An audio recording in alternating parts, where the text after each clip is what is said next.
Beat the dealer. There are some misconceptions about the objective of the game of blackjack, but at the simplest level, all you are trying to do is beat the dealer. How do you beat the dealer? By drawing a hand value that is higher than the dealer's hand value. By the dealer drawing a hand value that goes over 21. By drawing a hand value of 21 on your first two cards, when the dealer does not. How do you lose to the dealer? Your hand value exceeds 21. The dealer's hand has a greater value than yours at the end of the round. It's also important to note, the other player's hands at the table have nothing to do with winning the game of blackjack like they do in poker games. For all practical purposes, it's just you against the dealer. And skilled patrons of the game will try to convince you it's a team sport, but don't be fooled. How do you find a hand's total value? Blackjack is played with a conventional deck of 50 to playing cards and suits don't matter. 2 through 10 count at face value. A 2 counts as 2. A 9 counts as 9. Face cards J, Q, K count as 10. Ace can count as a 1 or an 11 depending on which value helps the hand the most. Blackjack is usually played on a semicircular table that can accommodate varying numbers of players. The most common tables accommodate 7 players or 7 spots, but we've seen tables that only allow 5 players and other tables that have 12 spots. The dealer stands behind the table and chip rack and the players sit on the other side. Blackjack games come with many rule variations and different numbers of decks. The most common game of blackjack is dealt out of a 6-deck or 8-deck plastic card dispensing device. Single and double deck games are still alive and well, but not all casinos that have blackjack will have single and double decks, so the shoe games are a little more common. Our example will be the procedure for the most common blackjack game played with 6 decks. Here is the basic overview of a round of blackjack. Before you can play at the table you need chips. Most casinos will not allow cash plays wagers anymore, so you will have to let the dealer exchange your money for casino chips. You do this by simply walking up to the table and placing your money on the felt of the table. Do not hand your money to the dealer, they won't take it. For security reasons, dealers cannot take anything out of a player's hand or vice versa. Once you lay your money on the felt, the dealer will lay it out on the table for the cameras to clearly see how much it is, and a pit boss will come over and verify the amount. The dealer will count out chip denominations equal to the amount you've bought in for and push the chips toward you. You are now free to handle the chips and place your wager.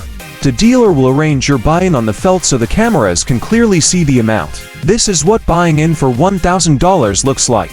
At the start of a round, the first thing you do is place a bet in the betting circle. Sometimes it's a square or just a casino logo on the felt where your bet goes. The table will have a small sign on the far right or left side of the table telling you what the betting limits are. Most tables in the US will require a minimum of at least $5 per hand.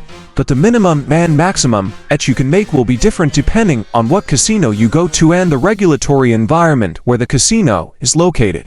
After you place your bet, the dealer will deal clockwise 1 card, face up, to each player at the table, and then 1 card face down for herself. Then she will deal 1 more card face up to each player and 1 more card for herself, face up. Each player has 2 cards, face up, in front of them, but the dealer has 1 card face up and 1 face down. It should look something like the picture below.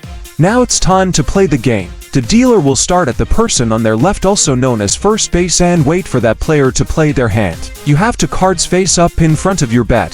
To play your hand, first you add the card values together and get a hand total anywhere from 4 to 21. If you're dealt a 10 value card and an ace as your first 2 cards, that means you got a blackjack. Congratulations!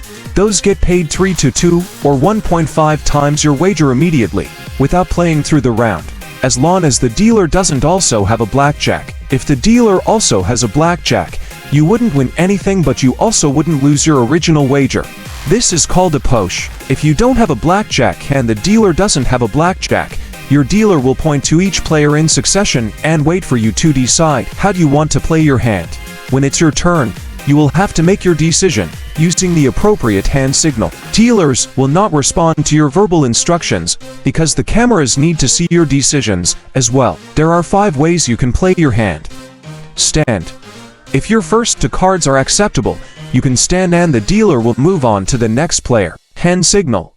Wave your hand or simply put out an open palm over the felt. Tit.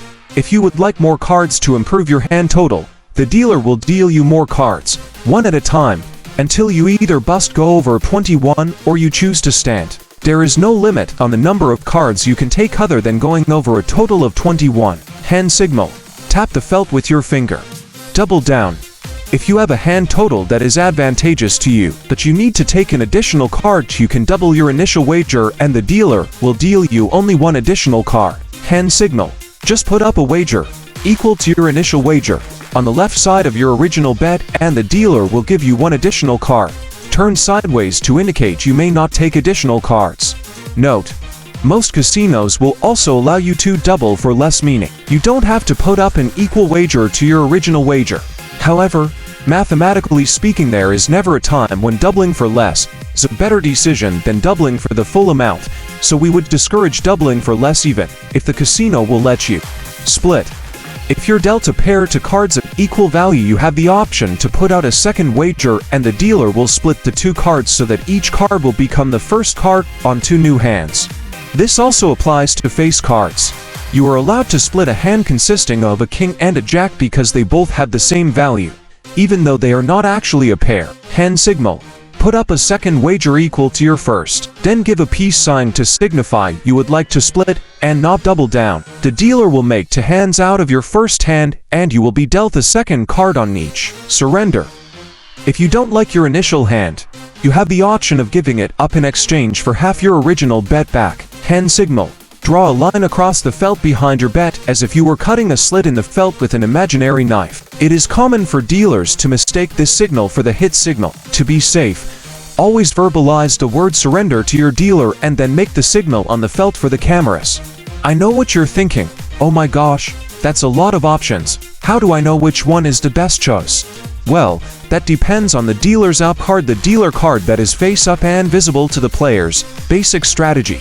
Based on what the dealer is showing and what you have in your hand, you make the choice that follows basic strategy. Basic strategy is the mathematically optimal way to play for every combination of player hand and dealer up card. It was created by a computer that played millions of rounds of blackjack and determined the best way to play each hand combination based on what worked out best for the player most often. If you follow basic strategy, it takes the guesswork out of the decision.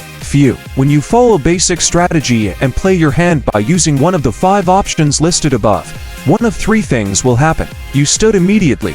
You were dealt a hand that basic strategy says you should not take any cards on. You made a hand. You took more cards, hit, double or split and achieved a hand total of 21 or less and did not bust. Your hand is out of play. You hit your hand 1 or more times and busted, or you chose to surrender your hand. If your hand busts, you immediately lose your wager. This is why the casino has an edge on the game. The player must act first, so that even if the dealer eventually busts like you did, they still keep your money because you busted first. If your hand hasn't busted, and you didn't surrender, then it's time for the dealer to play their hand. The dealer will first flip over their whole card, the face-down card, and add up their 2-card hand. If the dealer has a hand total of 17 or higher, they will automatically stand. If the dealer has a hand total of 16 or lower, they will take additional hit cards. Doubling, splitting and surrender are not available to the dealer, and the dealer does not have any choice with how they play their hand like the player does. The dealer must play their hand the same way every time.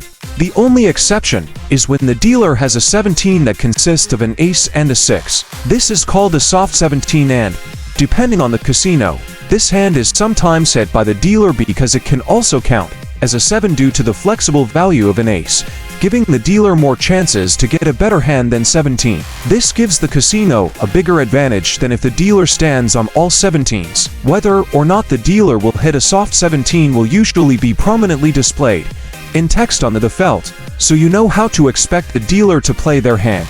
Again, dealers do not have the option to deviate from the rules set by the casino. Okay, so you're done playing your hand and the dealer is done playing their hand according to the restrictions above. One of 2 things will happen. The dealer will bust, and they will pay even money 1 times the wager to each hand that is still in play on the table. Or, the dealer will make a hand 17 through 21. If your hand is still in play, it's a simple battle of who has the higher hand. If the dealer has the higher hand, they sweep your bet. If you have the higher hand, the dealer pays you 1 times your wager. If you and the dealer have the same hand total, It's considered a push and you keep your money that are not paid on your wager. Now the round is over. That's all there is to it. The cards get swept up and you start another round.